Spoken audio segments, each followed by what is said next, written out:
આકાશવાણી સમાચાર ચૈતાલી જોશી વાંચે છે. સૌપ્રથમ મુખ્ય સમાચાર. સરકારે સંસદના શિયાળુ સત્ર પૂર્વે 24 નવેમ્બરે સર્વદળીય બેઠક બોલાવી. કેન્દ્રીય ગૃહમંત્રી અમિત શાહે આજે ગાંધીનગરમાં મહાત્મા મંદિરમાં ફિલાવિસ્ટા 2024 પ્રદર્શનનું ઉદ્ઘાટન કર્યું. ઇસરોએ અત્યાધુનિક કોમ્યુનિકેશન સેટેલાઇટ GSAT-20નું સફળ પ્રક્ષેપણ કર્યું. દિલ્હી NCRના કેટલાક વિસ્તારોમાં હવાની ગુણવત્તા 500 AQIને પાર, ઓફિસ અને શાળા કોલેજો બંધ કરાઈ.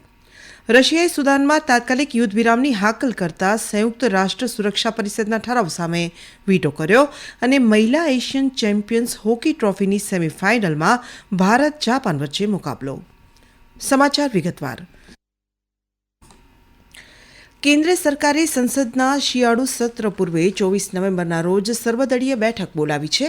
આ બેઠકમાં સરકાર લોકસભા અને રાજ્યસભાના શિયાળુ સત્રના શાંતિપૂર્ણ અને યોગ્ય સંચાલન માટે તમામ પક્ષોનું સમર્થન મેળવવા પ્રયાસ કરશે. મહત્વનું છે કે સંસદનું શિયાળુ સત્ર 25 નવેમ્બરના રોજ શરૂ થઈ 20 ડિસેમ્બરે પૂરું થશે. કેન્દ્રીય ગૃહમંત્રી અમિત શાહે આજે ગાંધીનગરમાં મહાત્મા મંદિરમાં દાંડી કુટીર ખાતે ટપાલ ટિકિટોના પ્રદર્શન ફિલાવિસ્ટા 2024નું ઉદ્ઘાટન કર્યું હતું. આ પ્રસંગે મુખ્યમંત્રી ભૂપેન્દ્ર પટેલ પણ ઉપસ્થિત રહ્યા હતા. રાજ્યની 2 દિવસની મુલાકાતે આવેલા શ્રી શાહ આજે ગુજરાતમાં કેટલાક મહત્વના કાર્યક્રમોમાં હાજરી આપશે. શ્રી શાહ ગાંધીનગરના લવાડ સ્થિત રાષ્ટ્રીય રક્ષા શક્તિ યુનિવર્સિટીમાં 50મા અખિલ ભારતીય પોલીસ વિજ્ઞાન અધિવેશનમાં ઉપસ્થિત રહેશે. આ પ્રસંગે મુખ્યમંત્રી ભૂપેન્દ્ર પટેલ પણ ઉપસ્થિત રહેશે. બપોર બાદ તેઓ હિંમતનગરમાં આવેલી સાબર ડેરીના 800 મેટ્રિક ટનની ક્ષમતા ધરાવતા પશુ આહાર એકમનું ઉદ્ઘાટન કરશે. સાંજે શ્રી શાહ અમદાવાદના શૈલા વિસ્તારમાં નવીનીકરણ કરાયેલા શૈલા ગામ તળાવનું લોકાર્પણ કરશે.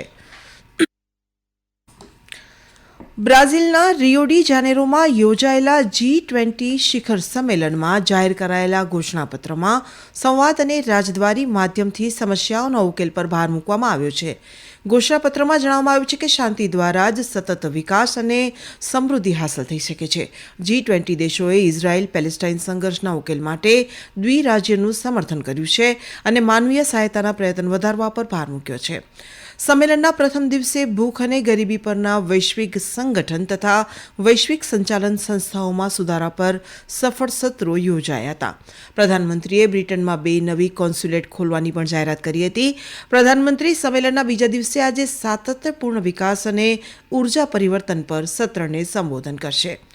દરમિયાન પ્રધાનમંત્રી નરેન્દ્ર મોદીએ G20 સમિટથી અલગ Britain, Italy, France, Norway, Portugal અને ઇન્ડોનેશિયા સહિતના અનેક દેશોના નેતાઓ સાથે મુલાકાત કરી હતી અને સંબંધોને સુધારવા અને મજબૂત કરવાના ઉપાયો પર ચર્ચા કરી હતી. શ્રી મોદી વિદેશ પ્રવાસના અંતિમ તબક્કામાં ગયાના જશે.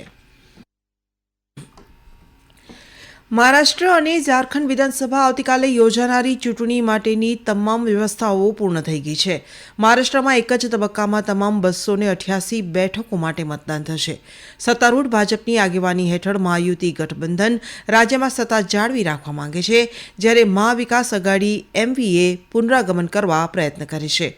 ચૂંટણીમાં કુલ 4136 ઉમેદવારો મેદાનમાં છે, જેમાં 2086 અપક્ષ ઉમેદવારોનો સમાવેશ થાય છે.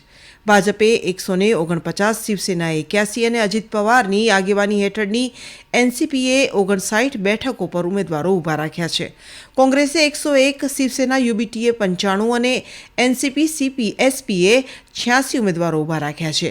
બહુજન સમાજ પાર્ટી અને AIMIM સહિતના નાના પક્ષો પણ ચૂંટણી લડી રહ્યા છે. દરમિયાન આવતીકાલે ઝારખંડમાં બીજા અને અંતિમ તબક્કામાં 38 બેઠકો માટે મતદાન થશે. આ તબક્કામાં બારહેટ બેઠક પર મુખ્યમંત્રી હેમંત સોરેન, જ્યારે ઝારખંડ ભાજપના વડા બાબુલાલ મરાંડી ધનવન બેઠક અને AJSUના વડા સુદેશ મહાતો સેલી બેઠક પરથી લડી રહ્યા છે. મુખ્યમંત્રી હેમંત સોરેનના પત્ની કલ્પના સોરેન ગાંડઈ બેઠક અને ભાઈ બસંત સોરેન પરિવારની પરંપરાગત બેઠક દુમકા પરથી લડી રહ્યા છે. આ તબક્કામાં 528 ઉમેદવારો મેદાનમાં છે અને રાજ્યોમાં 23મી નવેમ્બરે મતગણતરી હાથ ધરાશે. ભારતીય અવકાશ સંશોધન સંસ્થા ઇસરોએ અત્યાધુનિક કમ્યુનિકેશન સેટેલાઇટ GSAT-20નું સ્પેસ એક્સ ફાલ્કન 9 રોકેટ દ્વારા અંતરિક્ષમાં સફળ પ્રક્ષેપણ કર્યું છે. અમેરિકાના ફ્લોરિડા ખાતે ગતરાતે આ પ્રશિક્ષણ કરાયું હતું. આ પ્રસંગે બોલતા ઇસરોના અધ્યક્ષ એસ સોમનાથે પ્રક્ષેપણને સફળ ગણાવતા ઉપગ્રહ સુરક્ષિત હોવાનું તેમજ સોલાર પેનલ ખુલ્લી મુકાઈ હોવાનું જણાવ્યું હતું. આ સમાચાર આપ આકાશવાણી પરથી સાંભળી રહ્યા છો. આ રાષ્ટ્રીય સમાચાર આપ અમારી YouTube channel AIR news Gujarat પર પણ સાંભળી શકશો. વધુ સમાચાર માટે આપ અમારા એક્સ ચેનલ AIR_ABAD ને ફોલો કરી શકો છો. દિલ્હી NCR પ્રદેશમાં હવાની ગુણવત્તા બગડી છે. ગઈકાલે રાત્રે 10 વાગ્યે સરેરાશ હવાના ગુણવત્તા સૂચકાંક 500 સાથે સિવિયર પ્લસ લેવલથી વધી ગયો હતો. કેન્દ્રીય પ્રદૂષણ નિયંત્રણ બોર્ડના જણાવ્યા અનુસાર શહેરના કેટલાક ભાગોમાં 521 સ્તર નોંધાયું હતું.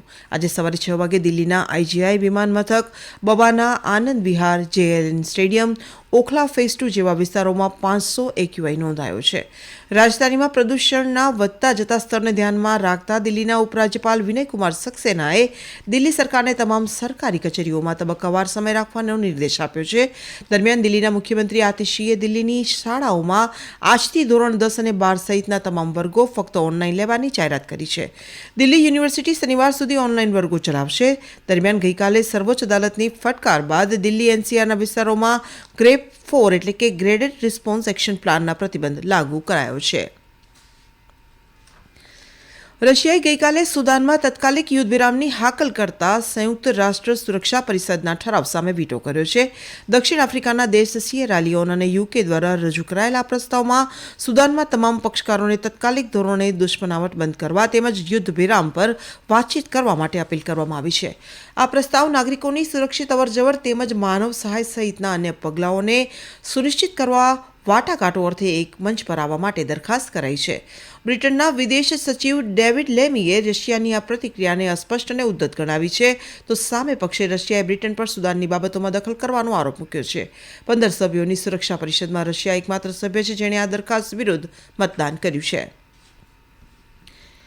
મહિલા એશિયન ચેમ્પિયન્સ હોકી ટ્રોફી 2024ની સેમીફાઇનલમાં આજે બિહારના રાજગીર આંતરરાષ્ટ્રીય સ્ટેડિયમ ખાતે રમાશે. સેમીફાઇનલની પ્રથમ મેચમાં ચીન અને મલેશિયાની ટીમ વચ્ચે આજે બપોરે મુકાબલો થશે. બીજી સેમીફાઇનલમાં ભારતીય ટીમ જાપાન સામે મેદાનમાં ઉતરશે.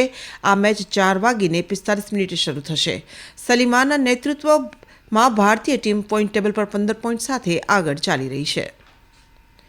ભારતીય હવામાન વિભાગે આગામી 5 દિવસ દરમિયાન ઉત્તર પશ્ચિમ ભારતના ભાગોમાં રાત્રિ અને સવારના સમયે ગાઢ ધુમ્મસની આગાહી કરી છે. ઉત્તર પ્રદેશ, રાજસ્થાન અને મધ્યપ્રદેશના ભાગોમાં આવતીકાલ સુધી, પંજાબ, હરિયાણા અને ચંદીગઢમાં શનિવાર સુધી ગાઢ ધુમ્મસ છવાયેલું રહેશે. હવામાન વિભાગે આજે તમિલનાડુ, પોંડિચેરી અને કરાઈકલમાં પણ ભારે વરસાદની આગાહી કરી છે. આ દરમિયાન આજે કેરળ, માહે, આંદામાન અને નિકોબારના ટાપુઓમાં હળવાથી મધ્યમ વરસાદની સંભાવના છે. જમ્મુ અને કાશ્મીરમાં રિયાસી જિલ્લામાં ત્રિકુટા પહાડીઓ પર સ્થિત માતા વૈષ્ણો દેવી મંદિરની આ વર્ષે અત્યાર સુધીમાં 86 લાખથી વધુ શ્રદ્ધાળુઓએ મુલાકાત લીધી છે. આકાશવાણી જમ્મુના સંવાદદાતાએ જણાવ્યું હતું કે ડિસેમ્બરના અંત સુધીમાં શ્રદ્ધાળુઓની સંખ્યા 95 લાખને પાર થવાની સંભાવના છે. માતા વૈષ્ણો દેવી ભવન ખાતે સ્કાયવોક, નવનિર્મિત પાર્વતી ભવન, દુર્ગા ભવન, નવા સમુદાય રસોડા અને રેલવે નોંધણી કેન્દ્રો જેવી પાયાની સુવિધાઓમાં વધારો થવાથી મંદિરની લોકપ્રિયતામાં વધુ વધારો થયો છે.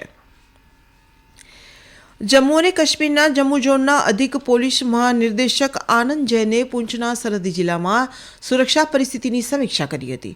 તેમણે જિલ્લામાં ગુપ્તચર નેટવર્ક મજબૂત કરવા સુરક્ષા દળોને નિર્દેશ આપ્યો છે. ADGPએ મુલાકાત દરમિયાન દળોની ઓપરેશનલ તૈયારીઓનું મૂલ્યાંકન કર્યું અને સ્પેશિયલ ઓપરેશન ગ્રુપ સહિત પોલીસના અધિકારીઓ અને કર્મચારીઓ સાથે વાતચીત કરી હતી. કોમ્પિટિશન કમિશન ઓફ ઇન્ડિયાએ સોશિયલ મીડિયા કંપની મેટાને 213 કરોડ રૂપિયાથી વધુનો દંડ ફટકાર્યો છે. વર્ષ 2021ની વોટ્સએપ પ્રાઇવસી પોલિસી અંતર્ગત મેટા માલિકીની અન્ય એપને ડેટા આપવા મુદ્દે આ દંડ ફટકારાયો છે. અંતમાં મુખ્ય સમાચાર ફરી એકવાર. સરકારે સંસદના શિયાળુ સત્ર પૂર્વે 24 નવેમ્બરે સર્વદળીય બેઠક બોલાવી. કેન્દ્રીય ગૃહમંત્રી અમિત શાહે આજે ગાંધીનગરમાં મહાત્મા મંદિરમાં ફિલાવિસ્ટા 2024 પ્રદર્શનનું ઉદ્ઘાટન કર્યું. ઇસરોએ અત્યાધુનિક કોમ્યુનિકેશન સેટેલાઇટ GSAT-20નું સફળ પ્રક્ષેપણ કર્યું.